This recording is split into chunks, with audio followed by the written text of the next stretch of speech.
Okay. In all honesty, I didn't really want to make this video. In all honesty, I didn't really want to play this game.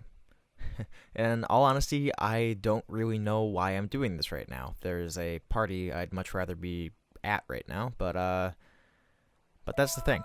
Oxenfree is a first for me. And yeah, I'll cover this more later. So, I'm going to rush this. Like with the optimal way to play this game, I'm going to try to produce this in one sitting, and I've already kind of failed. If it sucks, but hell, this blue-haired fantasy isn't perfect. Oh, and one more thing. Don't watch this video if you haven't already played the game. I'm going to spoil the shit out of it. It takes like 4 hours, and with this whole coronavirus thing going around, you probably have 4 hours. Do it in one sitting, and try to do it with all the lights off too. Put your phone on silent, and just get sucked into the story. If you don't like it, then just shake it off, but you had a shot of feeling what I had felt. Oxenfree is a narrative-based walking sim that relies heavily on its strong story and 80s-like atmosphere. You play as Alex, this blue-haired history buff whose parents are going through a divorce due to the loss of her older brother, as she and her friends are trapped on a haunted island for a night. Together you encounter numerous galactic anomalies and uncover the hidden secrets of the surrounding waters. To most, it likely sounds pretty campy, and while parts of it are, the overall presentation creates something unique entirely. First, let's hit on the parts I didn't like. I played this game in one sitting on a Friday night after my friend Ellison recommended it to me, so I went into it with really high expectations, and almost all of them were met. For me, the parts that struggled weren't even the story like I'd heard most people say. In my eyes, the worst parts were the technical side of the game itself. I played this game originally on Switch, and I'm not sure if it was just a hard port, but the performance was lacking heavily. Now, if you pay close attention, you can easily see how this game was made.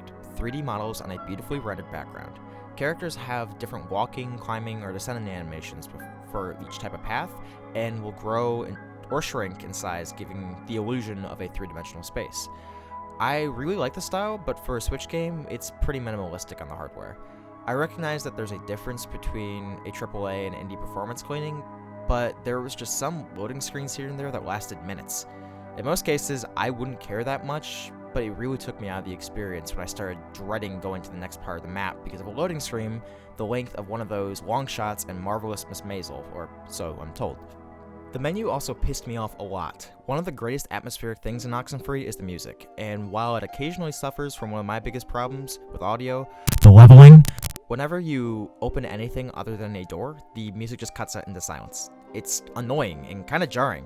There was a point when it happened when I picked up a note and it just all cut out and I jumped like I would with a jump scare. That's all just some polished stuff, but other than that and a few sprite layering errors here and there, those are my big complaints. The time loop at the end was a little too obvious, and there were a few lines of dialogue that just were either poorly written or incorrectly delivered, but this is a coming-of-age game, you're never gonna get all that right. Okay, now time for the good stuff, and there's a lot of it. To juxtapose my last couple of points, let's first talk about the presentation. It may just be my lack of gaming diversity or I'm too big of a Shammy fan, but this game has the look of Night in the Woods and Life is Strange game combined. It doesn't have the autumn aesthetic I strive to see, but the cool color scheme and vibrant hues of all the spooky shit create this cosmic type of horror I haven't really seen in anything.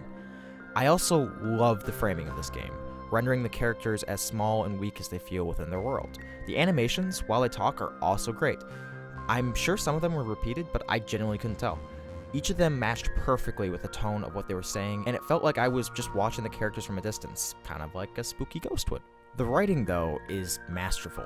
Yes, you do get the "hello, fellow teenagers" lines here and there, and they seem too developed to be high schoolers, but that didn't matter while I was having these beautifully thought-of conversations with my peers.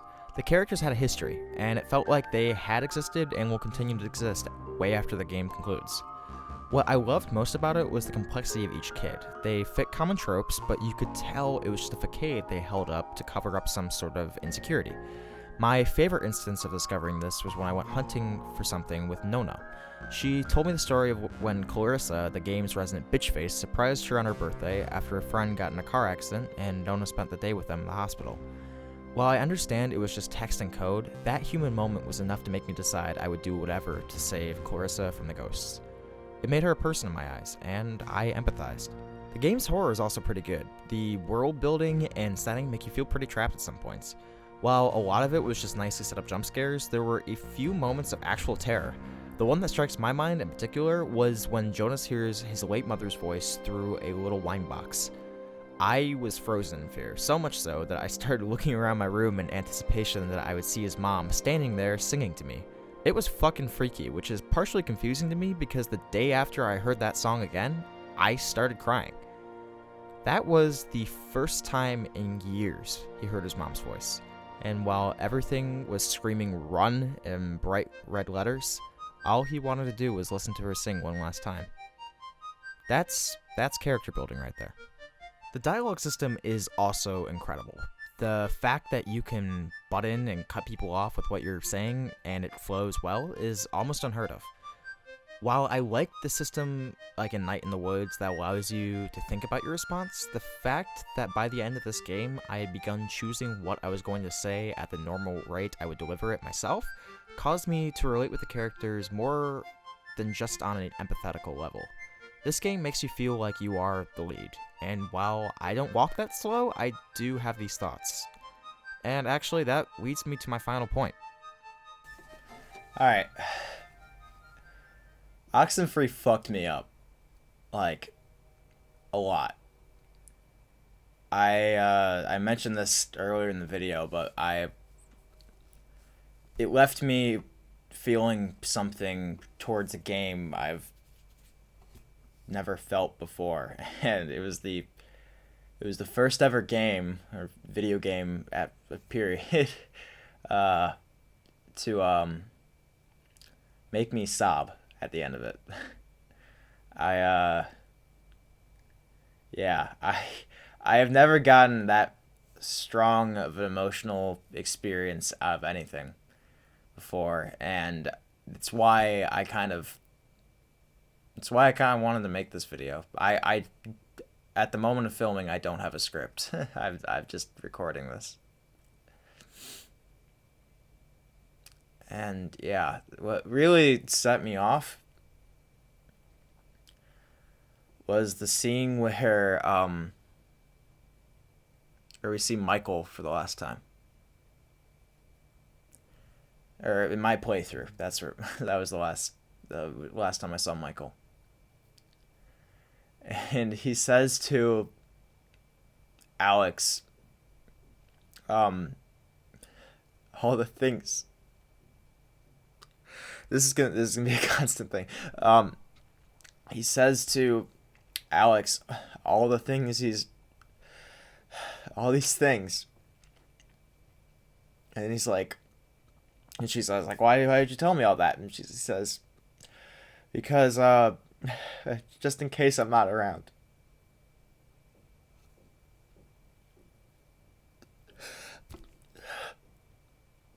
I'm very fortunate.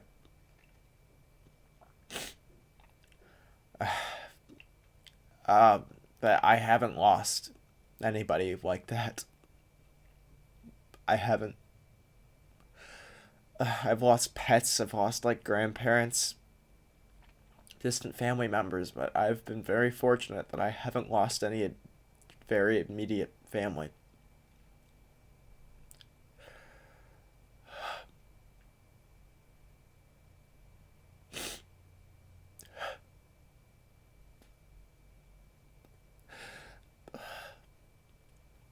So, to end off this video,